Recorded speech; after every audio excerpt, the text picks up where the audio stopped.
Yo, what's happening, guys? Wait, let me just make sure that you guys can hear me. Okay. Hmm. Hello, hello. Okay. Well, okay. Hopefully this works. All right. So, essentially, guys, I do these live streams every single, not every single day, but every single week. Usually I do them on Wednesdays, but yesterday is sort of busy, sort of busy. I was on the road. I did my vlog, as you guys saw. So I was not able to do the live stream yesterday. So I thought, hey, I'm gonna hop on today, do the live stream, help you guys out. Today is all about anger. If you're watching me for the first time, I'm a flow state catalyst, a flow state specialist. I help people maintain the flow state in their lives to create a flow state lifestyle around their lives so that they can live in greater happiness. And they, I mean you. You can live in greater happiness, okay? I don't mean they is like some weird ephemeral they that you're not even sure who it is. Okay, I mean you, okay, the person watching. So the title of this talk, this lecture is called It is Rain That Grows Flowers, Not Thunder. Okay, what do I mean by this? Well, I first saw my mentor post this today in a little meme, and I was very fascinated by this concept of anger and how we associate anger with thunder, like that thunderous, booming, loud voice, right? That just cuts through, that just electrifies everything in its path. You think of like a storm brewing in your own mind, right? It's this powerful imagery. If you just slow down and think about this idea of lightning or thunder, thunder, thunder, thunder, thunder, right? Like that song. And if you think about anger like that, you start to actually perceive it very differently, right? So it's rain that grows flowers, not thunder. Like, imagine if thunder grew flowers. Like, that'd be really wild, right? But what it's saying is essentially his beauty is created not by how loud something is, but by raising your argument, by raising your words, by allowing yourself to actually pay attention to the comfort, the consolation, the rejuvenation, which is the water energy, the flow state energy. So we could think of flow state almost being like the opposite to this anger potential, or this anger energy. And the thing about it is you can't keep watering a flower either, expecting it to grow, right? You can't force a flower to grow, or a flower in this case. Okay, you can't force a flower to grow. All right. So because I am recording through this little mini mic, hope you guys can hear me. So if anybody's watching right now, just give me some affirmation that I'm being heard. Okay, cool. So we hear these analogies of anger being like this hot coal, right? This hot coal which we hold on to, and we're causing more pain to ourselves than the person that we throw it towards or whatever, right? That analogy, that meme. I'm sure you guys have heard of this. If you haven't, maybe you're hearing it for the first time. You're like, whoa, that's really cool. I haven't thought of anger as a hot coal before. Maybe I can barbecue my anger or something like this. Maybe you're thinking that. I don't know. But what is important to recognize about that is that anger can be a very searing hot coal, or it can be an incredibly grand forest fire, right? Like a wildfire that just can't stop burning, and it takes down entire cities. So we have to first of all understand that there are levels to this thing, right?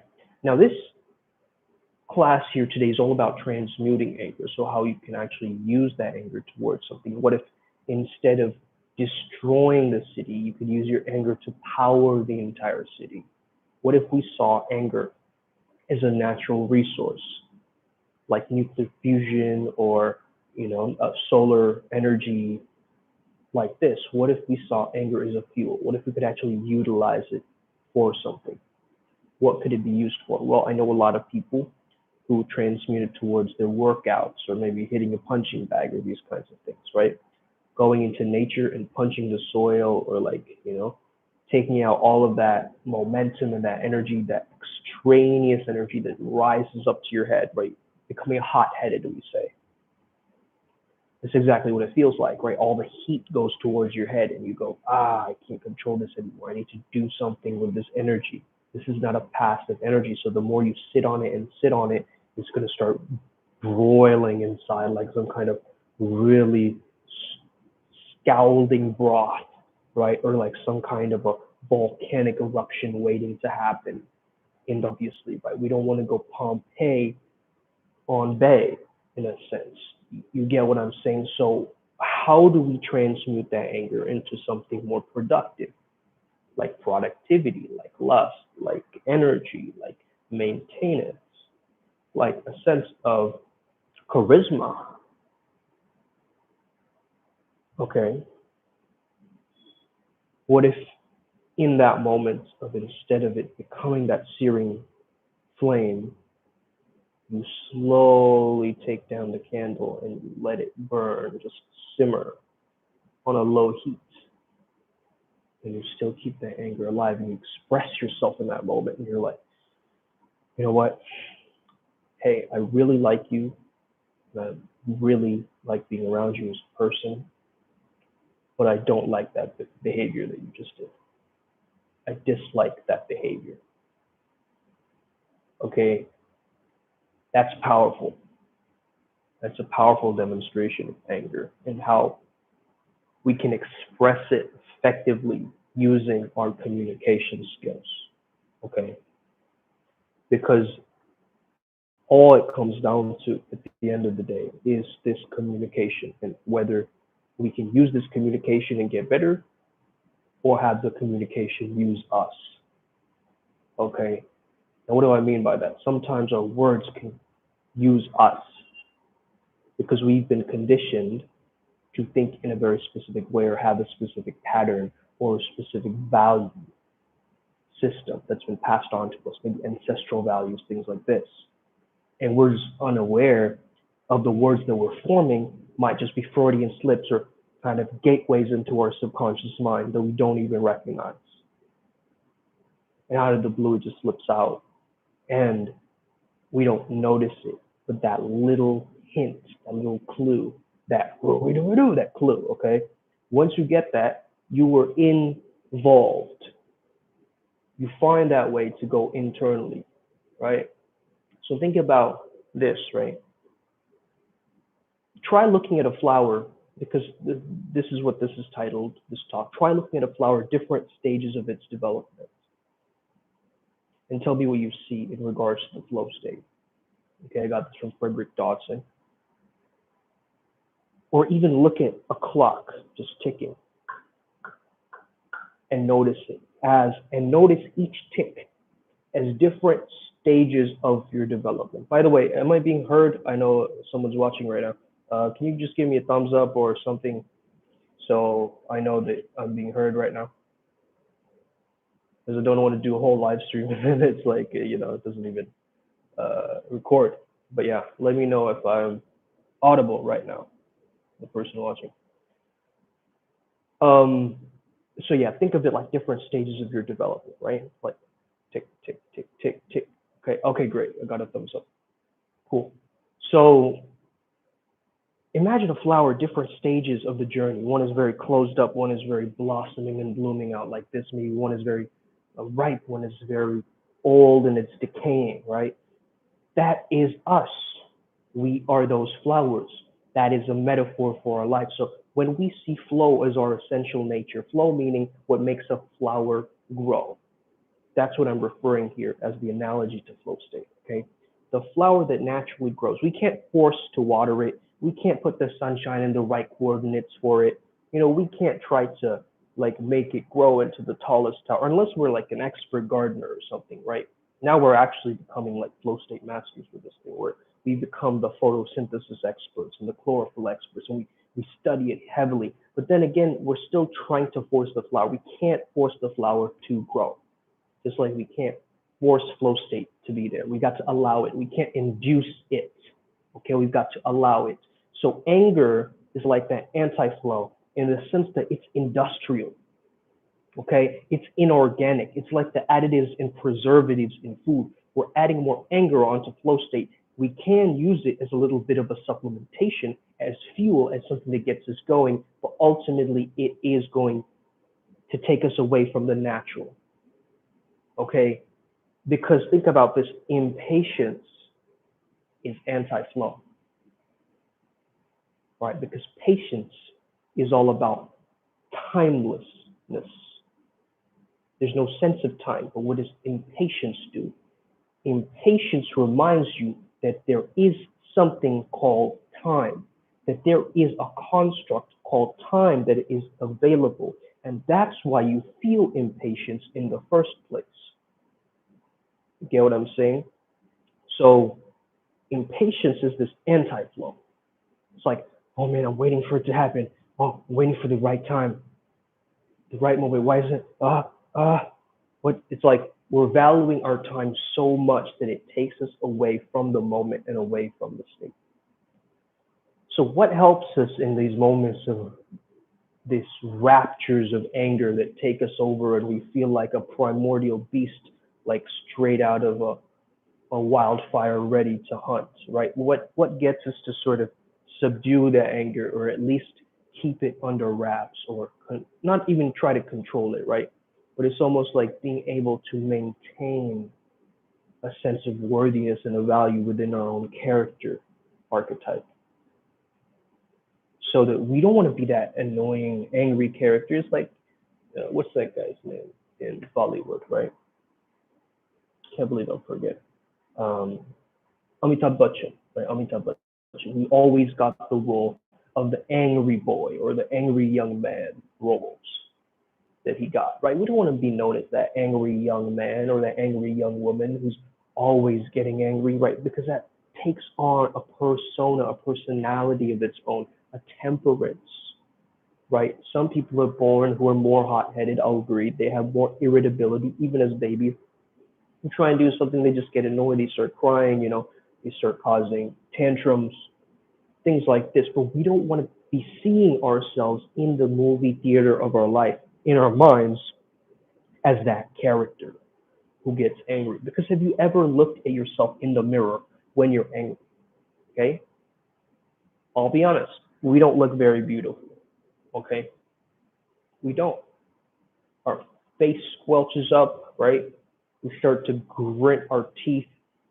We start to, show and lash out like we're like an annoyed baby throwing, toys out of the pram.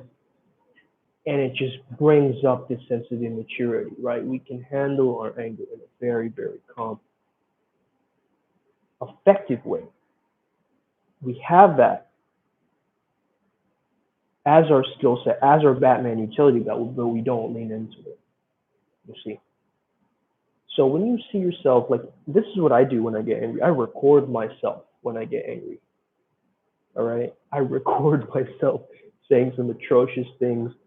Maybe I'm saying some slang or some gollies, right?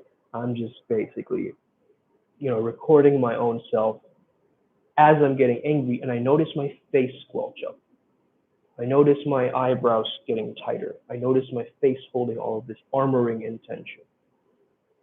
I notice all the things that anger makes me feel, right? This adrenaline buildup, this cortisol rise, this heart beating faster, all of these mechanical things that tell us that, hey, this is anger taking place right now, okay?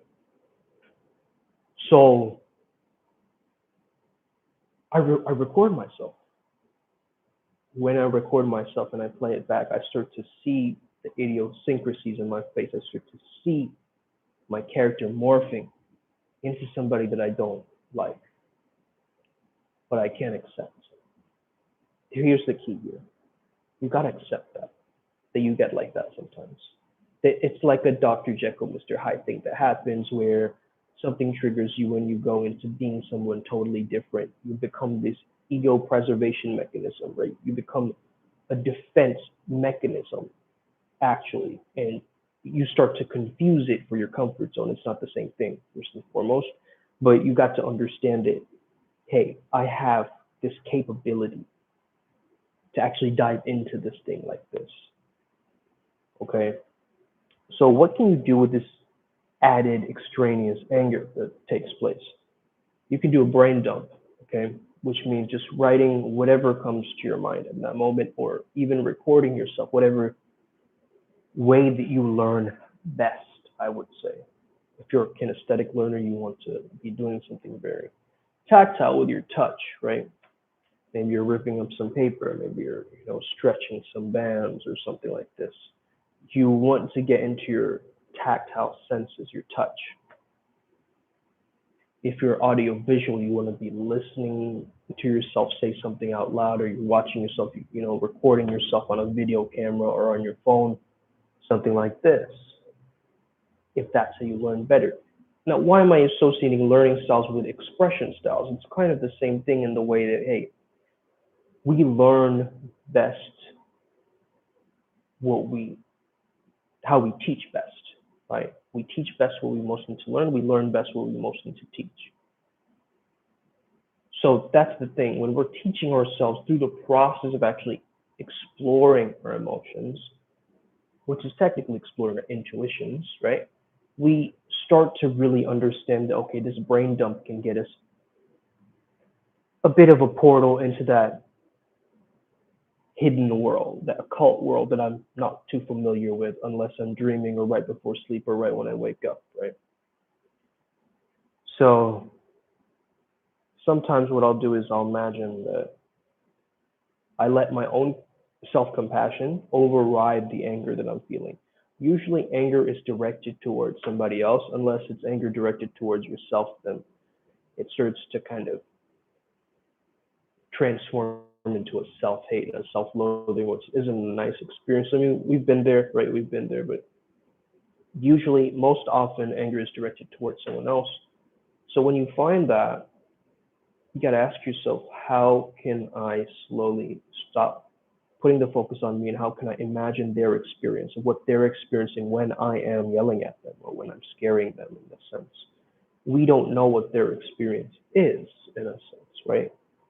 An angry incident might have happened where their parents might have yelled at them, and now we're yelling at them, and now we're triggering their childhood wounds through yelling at them. So this is a, what's the word? This is an exploration. This is the best word I'm seeing right now. An experimentation, you could say, of awareness, of having this pure awareness, this no mind, travel around the room without adding assumptions to it, without adding judgment to it, without saying that, oh, I feel guilty because you made me feel like this, and not taking responsibility. It's none of that.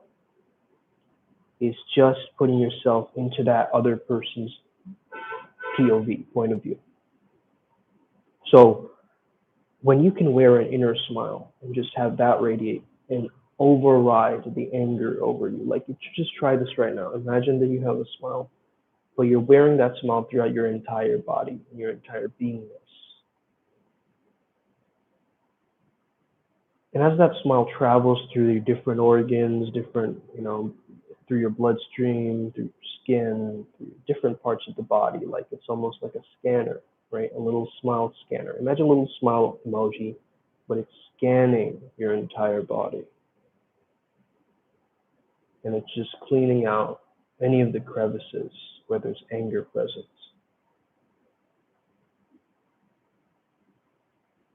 And just imagine it. It's almost overriding the system. The smile and the joy is overriding the code of the anger.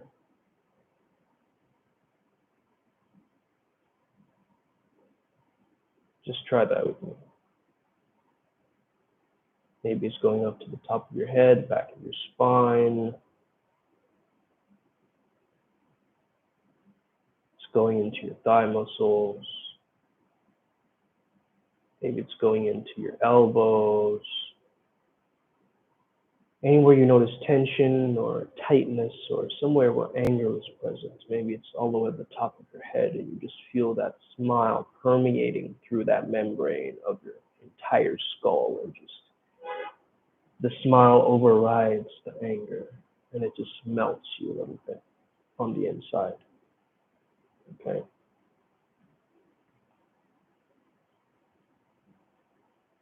So this inner smile technique I really like because,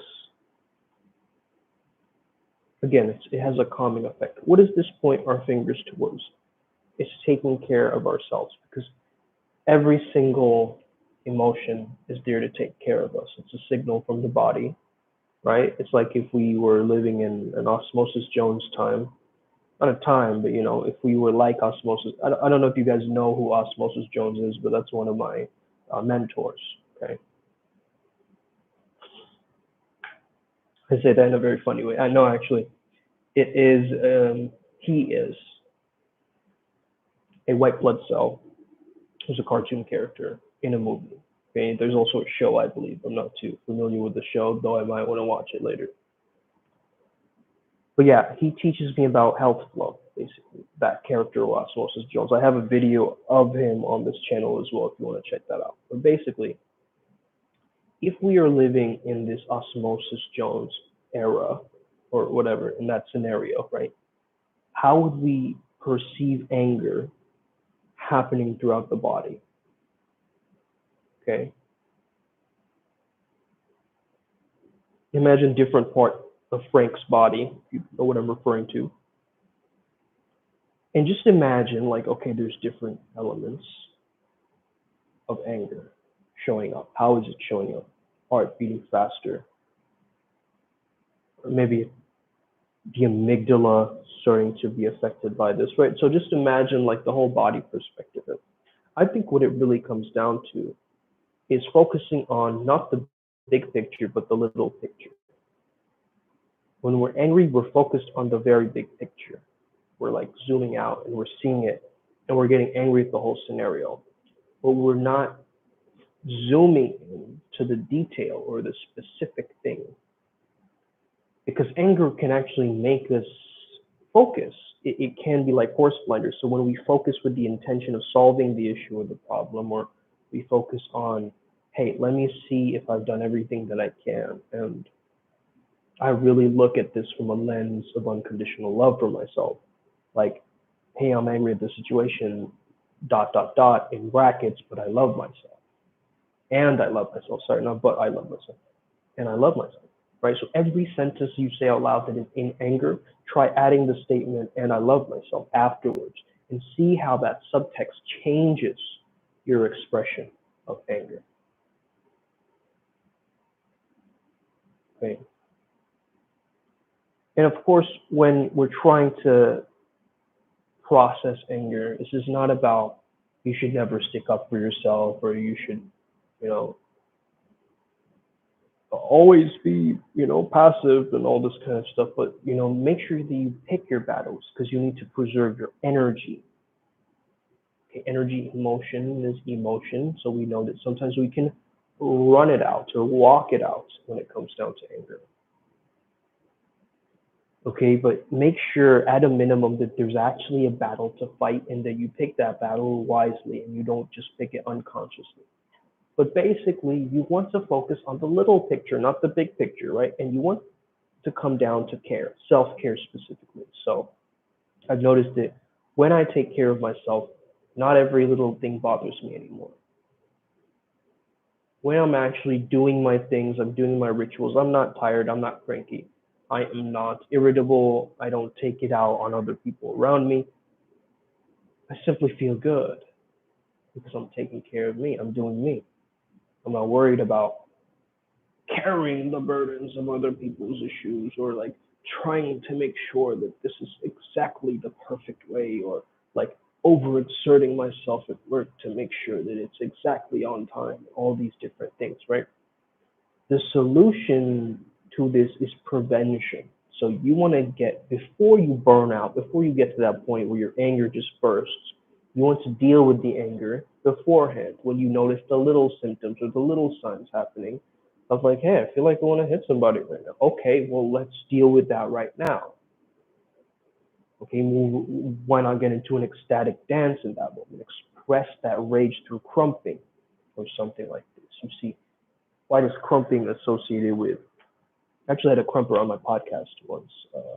Definitely check it out. His name is the Aware Wolf on Instagram. But yeah, basically, he was saying that hey, some people transmute this anger that they feel, the violence that they have, in these different gang-related cultures of African American, gang-related cultures, and what they do is they crump, they use that anger and stomp, use their entire body, and they just let it go, release, use it as a catharsis moment for themselves. You see what I'm saying? So the solution is prevention, practicing self-care. Self-care sounds like some, white woman in her like 35 years old, and she's like telling you in her article, like, self-care, make sure you avoid everything that gets under your skin, okay? Make sure you ignore everybody. Okay, no, this is not what I'm saying, guys, okay? This kind of self-care, it is not virtue signaling. It's not like, oh man, I have to care for myself because I'm pampering myself and it's treat yourself Tuesday. No, none of that. It's just a recognition that you are angry because this situation is meaningful to you. Someone has crossed your boundaries. And hey, I've got to deal with this because this is my life. Okay. We put a lot of our energy into our past and worrying about our past, right? But think about this, right? Worrying about past failures is like a very silly concept because a failure is just a portal, right? It's like a gateway that you walk through in order for you to get to the success. It's like a transit station in the way that I see it. So when a young baby is learning to walk, hey, they fall over like 60 to 100 times, right, before they can actually walk.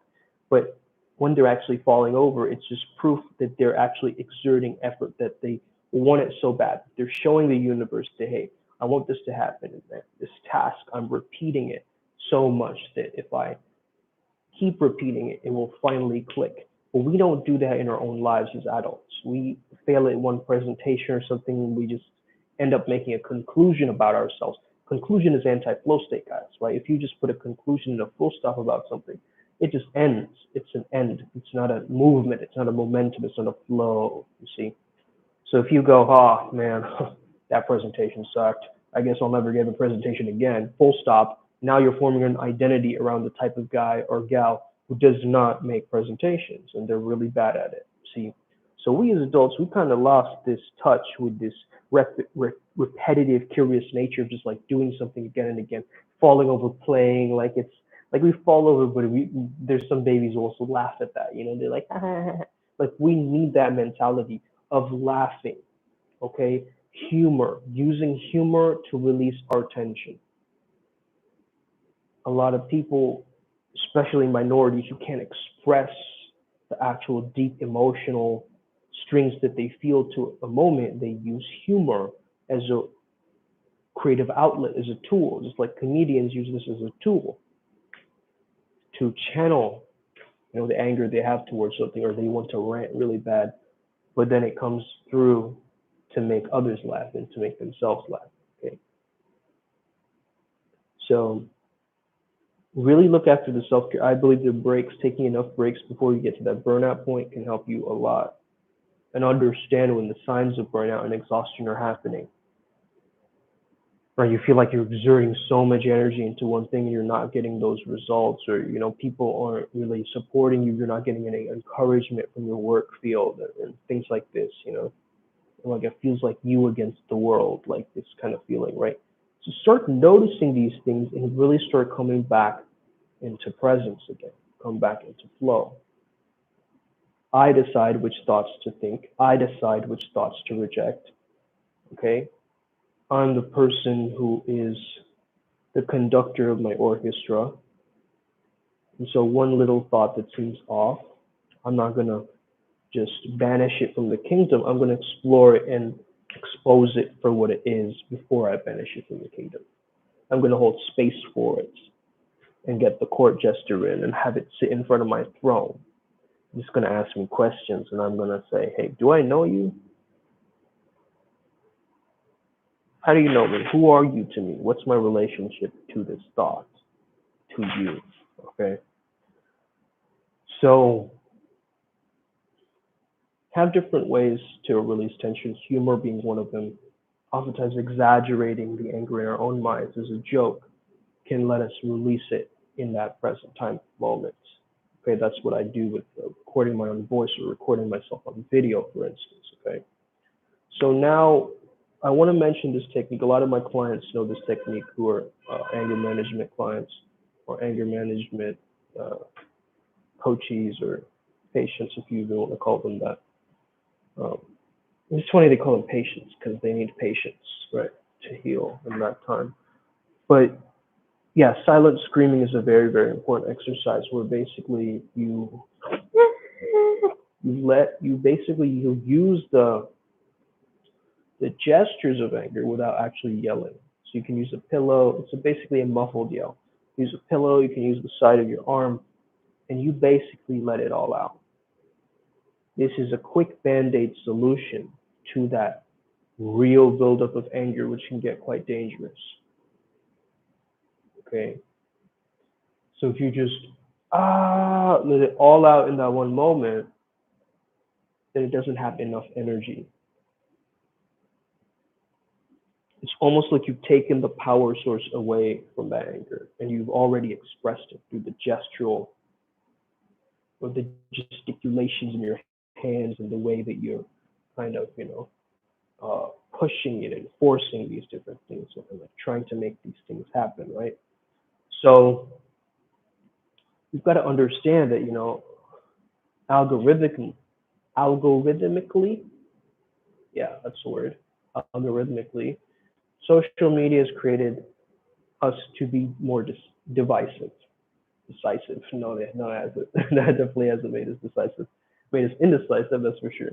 It's made us divisive, right? It's made us kind of go behind the scenes and have this kind of social censorship show up and fill us full of these addictive neurochemicals. And every time that we feel alone or every time we feel anger, we respond in a certain way by sometimes going in through these passive ways, through, for young boys specifically through porn or social media or, video games and things like this, where the anger is transmuted through those passive ways. It never actually gets processed through a real way. You get what I'm saying? So one second, I believe I have an Amazon person calling. Hello?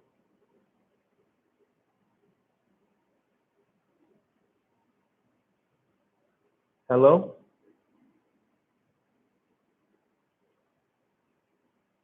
Hello?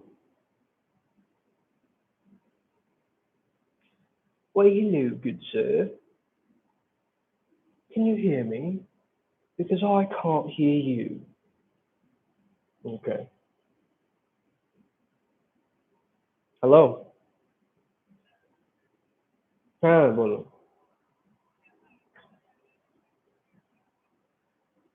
আচ্ছা, হ্যাঁ আমি বাড়ি নেই actually, একটু security গার্ডকে দিয়ে দেবেন। Hello, হ্যাঁ হ্যাঁ রেখে দেবেন একটু। আমি এখন বাইরে আছি, আমি দিল্লিতে আছি। Okay, thank you. All right, great. Brilliant. Brilliant. Where was I? Yeah, man, motion creates emotion, you see. So you saw how I used humor in that situation, right? Well, hello, my good sir, right? I just started doing a little accent because it annoyed me that that person wasn't, holding the phone or whatever. That's something that I do constantly, constantly. I'll shift into that good feeling and that good state. That again, that inner smile overrides the anger. Okay, so really make it a conscious effort that you get into that good vibe and that good state for yourself. Because high vibrational energy doesn't just show up randomly, right? It could if you're like going to Machu Picchu or something and there's high vibe, locations like the blue zones of the world and things like this. But we don't always get that, right? We can't just suddenly go to Machu Picchu. You got to actively do things that make you feel high vibrational and celebratory and joyful. We've got to take the action steps that make us happy, that override the anger. Okay? This is what I'm talking about. Now, anger is often regarded as a negative too. So I see a lot of young men specifically, they're being like, oh man, no, I can't show my anger. That's going to scare her, or that's going to scare society. Yes, it is, because we've been conditioned that way.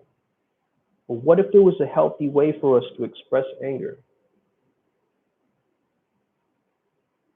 Just what if? Right? I recently got into boxing. I'm noticing how powerful that is to express anger, because it's so healing to let that energy buzz throughout your entire body instead of it being pent up and being hot-headed about it, right? And of course, fighting with an angry mind is also not very efficient, you could say. It does work, it gets you to barrel through, but then again, you're overextending yourself, right? You're going to be distracted. The anger is going to distract you. You want to get into no mind. You want to get into pure awareness of just watching your thoughts instead of adding a label or assuming or judging that thought, right? You want to just be that quiet observer that's like a kindergarten teacher that knows that it's got this shit under control. And when the kid in the class is throwing a temper tantrum, you just go, okay, Billy, I understand. To the principal's office, time out, go to the timeout corner, and you go, what? What are you talking about? And it gets even angrier, right? And the kid just starts throwing even more. But the teacher is able to hold their frame. So you have to be able to hold the frame of your anger, to be the kind of person that always has unconditional love for you and holds you in that time, holds you and holds the space of your identity, the space of your emotions, the space of your worthiness, and just keeps holding you there. So that anger isn't regarded as this negative thing, but we're taught it's totally all right to express it. You're totally valid for expressing it. And I hear you. And I hear that it's a problem for you. But at the same time, this is not a complaint department, sir. Okay? Let's deal with this like regular human beings and not aristocratic rulers. Let's actually find a way where we can communicate. A lot of problems, I would say 90% of problems of anger are in regards to communication, right? Some people are like using a tonality that's angry when they're not really angry, or they sound like their voice sounds annoying to certain people, or it triggers an old memory for someone, or, there's so much layering when it comes down to our emotions. And it's never this one size fits all model, right? Like you could go to a Muji, I was about to say Muji concert, like a Muji satsang tomorrow, and he tells you something like, your emotions are like visitors. And the next day you might be fine, but then what about the next week? Right? Are you still treating your emotions like visitors then? No, because it's about that consistency, man. It's about putting in the work for your emotional regulation. Excuse me, I feel like I'm about to sneeze. I don't like I'm about to sneeze. Mr. Burns, no. Okay. Okay, Smithers. You see, anger, it's not a threat. It's rather it's a fuel. Okay. It's an initial biological response from the nuclear factory that I have. Simpson, what do you have to say about anger? Oh! Okay. But no, Mr. Burns is right in the sense that we see anger as a threat, not as a challenge. We see it as a facade rather than fuel, whereas we can actually, as I was saying, use it as a natural resource. not see it as an unnatural resource, which is we start adding anger as a way to compensate. We start adding anger to our conversations just for us as a way to cope with the sadness that's actually within that, right? So because men are not allowed to show their anger or whatever, even women, right? Oh, she's crazy, she's too masculine or whatever. And now her sadness has this armor around it, which is this anger. Now that anger can't really communicate very direct. And even if it does, it's so blunt that it cripples the person that's right in front of you because it's coming from a specific heightened, elated level of energy, right? And it can pierce through anything. If you speak anger in a very empowered way, if it's guided by a powerful, not a misaligned spite, but hey, I want to prove someone wrong, or hey, I want to fight for justice, that anger can be such a powerful mover of energy, right? So again, it comes down to the communication skills of how are we actually utilizing this anger instead of having it skew us in various directions and take us away from our path entirely. So we've got to really redefine the relationship we have with our own bodies and our own minds, the contours of the day. Okay, as the author of the book that I'm reading, the one that I got yesterday, The Body Keeps the Score. I just turned to a random chapter about theater because that's what I'm really into. As you guys know, if you've read my book TPM, or if you just follow any of my podcasts or anything like this, you know that I'm very passionate about acting and theater, and I've used that information to kind of escape that acting world, but I still use that as a way for people to self-develop. And it's very important that this author in this book tells the story of his son who used to be a very shy, awkward kind of guy, and he went through these playing these different roles, like the Fonz from Happy Days, and being surrounded by women in his high school or his middle school or something, and like that actually trained him to be more, think on his feet, and all these different benefits from being on the stage and playing a specific character. Why? Because he's changing the contouring. He's sitting different as that character. He's eating different as that character. Sure, it's pretend and it's play in the beginning, but isn't life a play?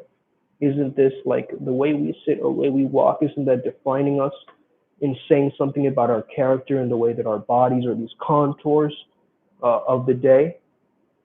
You are the contour of your day, right? The edges of your day, dependent on your body and the vibe and everything, the rituals, the rehearsal time where you're not meeting with people. So the time where you're just by yourself, all alone.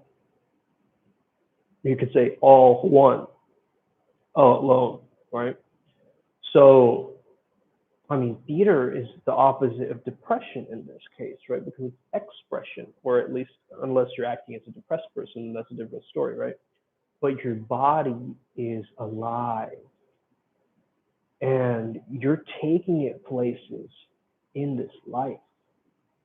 And the expression, meaning to squeeze something out, to take something that is inside, outside, right? To exit us, to express our anger in such a healthy way that it becomes so profound. Not melodramatic, but just the right amount of drama in our lives that adds a little bit of spice to the mix. And it's like the little bit of honey or the cherry on top of the cake. It's that. Anger is that. We don't need to overdo it. We don't need to underwhelm ourselves by just keeping it inside. We need to find the midpoint of anger, the flow state of anger. And this is what I'm telling you, is to reignite yourself, use it as fuel, and have it channel. Let it be the lower motivational channel that gets you towards the higher paradigms eventually, right? If you're like, I'm going to prove them all wrong, I'm going to get the FU body, I'm going to show them all what I did, and you start building towards that, guess what?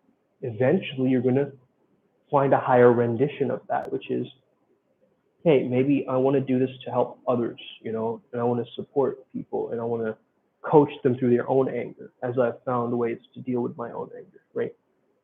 Again, we teach best what we most need to learn. So that's one way to do it. Teach others, right? right after I learned that boxing class yesterday, I started to teach my parents, right, what I learned and getting up and showing them, like, this is what you do. And then you have to put your leg back like this 80 degrees this way and all this kind of stuff, you know? And it's, as we start teaching, we start getting more proficient in that subject, on that topic. You get what I'm saying? So once again, I know I have like 5 minutes left. So if anybody has any, questions that they want to ask, I mean, go ahead. Right now is a great time to ask. Um, I'll be taking any questions that you guys have.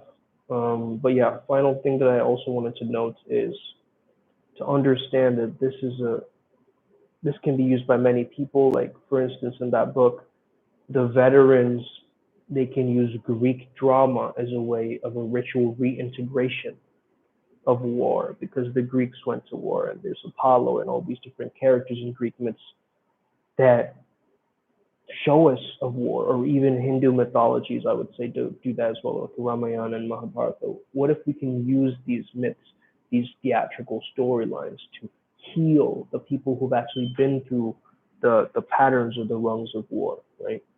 And actually be able to change their idea of the attributes behind that, and really start to take control of our own lives. So all right, guys, I believe that I've talked on this topic for long enough. If you have any questions, always you can shoot me a message, okay?